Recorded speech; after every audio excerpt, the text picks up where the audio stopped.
दोस्तों नमस्कार। कभी कभी किसी देश के भीतर ऐसी स्थितियां बनती हैं जब राजनीति पीछे छूट जाती है और समाज खुद आगे आ खड़ा होता है। भारत में यह दृश्य बहुत लंबे समय से देखने को नहीं मिला था। आमतौर पर यहाँ मुद्दा या तो चुनाव में बदल दिया जाता है या फिर चुनावी शोर में दबा दिया जाता है। लेकिन इस बार तस्वीर कुछ अलग है। आज भारत की जो जमीनी सच्चाई है वो कुछ अलग है और सबसे बड़ा सवाल रोजगार का है। देश का युवा परेशान है। पढ़ा लिखा युवा काम की तलाश में है। मैन्युफैक्चरिंग सेक्टर जो किसी भी अर्थव्यवस्था की रीढ़ मानी जाती थी आज लगभग ठहराव की हालत में है। असंगठित क्षेत्र जो करोड़ों लोगों को रोजगार देती थी वह काम घटा रही है और आमदनी घटी है और सुरक्षा नाम की चीज भी लगभग खत्म हो चुकी है। लेकिन इन सब के बावजूद हर चुनाव जीता जा रहा है। कैसे? चुनाव के आसपास योजनाएं आती हैं, नगद सहायता आती है, राहत की घोषणाएं होती हैं। पहले एक राज्य, फिर दूसरा, फिर तीसरा। राजनीति का गणित बहुत साफ है। मुद्दों पर बात नहीं, प्रबंधन पर जीत। यही वजह है कि जब देश में कोई सवाल उठता है तो वह अक्सर दम तोड़ देता है। लेकिन उत्तराखंड में जो हुआ वह इस पैटर्न से बाहर की कहानी। यहाँ कोई बड़ा राजनीतिक मंच नहीं था, कोई चुनावी नारा नहीं था, कोई पार्टी का झंडा नहीं था। गांवों से लोग निकले, महिलाएं निकली, बुजुर्ग निकले, युवा निकले। सवाल सिर्फ एक था, न्याय क्यों नहीं मिल रहा है। एक युवती की हत्या, आरोपी रसूख वाला, सत्ता से जुड़ा हुआ और पुलिस की चुप्पी। यही चुप्पी लोगों को सड़क पर ले आई। यह कोई राजनीतिक आंदोलन नहीं था, यह कोई विपक्षी रणनीति नहीं थी। यह सीधे सीधे उस व्यवस्था पर सवाल था जो कानून के राज की बात तो करती है लेकिन ताकतवर के सामने ठिठक जाती है। जब मुख्यमंत्री आवास तक भीड़ पहुंचती है तो यह संकेत होता है कि मामला सिर्फ एक घटना का नहीं रहा, यह भरोसे का सवाल बन चुका है। यह पहली बार नहीं है जब ऐसा हुआ, लेकिन पहली बार इतनी साफ भाषा में यह बात सामने आई, अगर आरोपी वीआईपी है तो क्या कानून उसके लिए अलग होगा। लोगों ने सरकार को समय दिया, चेतावनी नहीं, मौका दिया। कहा जांच करो, नाम सामने लाओ, कानून चलाओ, नहीं तो राज बंद होगा। यह आवाज किसी नेता की नहीं थी, यह आवाज उस समाज की थी जिसे अक्सर चुनाव के वक्त याद किया जाता है और बाद में भुला दिया जाता है। और यही यहीं से एक बड़ा सवाल जन्म लेता है। क्या केवल चुनाव जीत लेना ही सुशासन की गारंटी है? क्या लोकतंत्र सिर्फ वोट डालने तक सीमित हो गया है? क्या संस्थाएं अब सवाल नहीं पूछेंगी?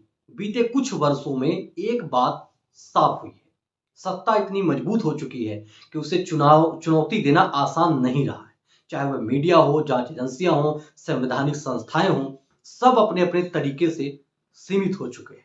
दूसरी तरफ चुनावी प्रक्रिया पर भी सवाल खड़े हुए हैं।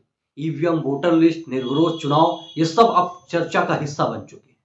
सवाल यह नहीं है कि प्रक्रिया क्या है, सवाल यह है कि भरोसा बचा है या नहीं। और जब भरोसा कमजोर होता है तो लोकतंत्र सिर्फ तकनीकी से नहीं चलता, उसे भावना चाहिए, विश्वास चाहिए। अब इसी बीच अंतरराष्ट्रीय परिदृश्य भी बदल रहा है। दुनिया में ताकत की भाषा फिर से तेज हो रही है। बड़े देश खुलकर अपने हितों की बात कर रहे हैं। संसाधनों की लड़ाई है, बाजारों की लड़ाई है। रियल मिनरल्स, तेल, व्यापार, सब कुछ रणनीति का हिस्सा है। भारत को लंबे समय तक एक उभरती ताकत के रूप में देखा गया, एक ऐसा देश जो लोकतंत्र भी है और बाजार भी। लेकिन हालिया घटनाओं ने भारत की उस छवि पर भी सवाल खड़ा किए हैं। जब दुनिया के ताकतवर देश खुलेआम दूसरे देशों को चुनौती देते हैं और भारत चुप रहता है तो सवाल उठना लाजमी है। यह रणनीति है या मजबूरी? जब कहा जाता है कि भारत किसी को खुश करने के लिए अपनी नीतियां बदल रहा है तो ये सिर्फ बयान नहीं होता, यह एक संदेश होता है। और यह संदेश सिर्फ सरकार के लिए नहीं, जनता के लिए भी होता है। क्योंकि अंतरराष्ट्रीय राजनीति और घरेलू राजनीति अलग अलग नहीं होती। अगर अंदर असंतोष है तो बाहर दबाव बढ़ता है। अगर जनता सवाल पूछ रही है तो दुनिया भी देखती है। पिछले कुछ वर्षों में हमने पड़ोसी देशों में देखा है, कहीं युवा सड़क पर आए हैं, कहीं सरकारें बदली हैं, कहीं व्यवस्था हिली। हर जगह वजह एक ही थी कि जनता को उनको लग रहा था आवाज उनकी कहीं न कहीं दबाया जा रहा है, नहीं सुना जा रहा है। भारत भी अभी उसी मोड़ पर खड़ा है, जहां सवाल बहुत हैं लेकिन जवाब बहुत कम। राजनीतिक दल अपने अपने गणित में उलझे हैं। विपक्ष हार से डरा हुआ है, सत्ता जीत के भरोसे आगे बढ़ रही है। लेकिन समाज के भीतर जो बेचैनी है वह किसी पार्टी के नियंत्रण में नहीं है। उत्तराखंड में जो दिखा वह सिर्फ एक राज्य की कहानी नहीं है, वह संकेत है कि लोग अब न्याय को राजनीति से अलग देखने लगे हैं। यह पहली बार है जब यह एहसास हो रहा है कि शायद बदलाव सिर्फ चुनाव से नहीं आएगा, शायद बदलाव दबाव से आएगा, सामाजिक दबाव से।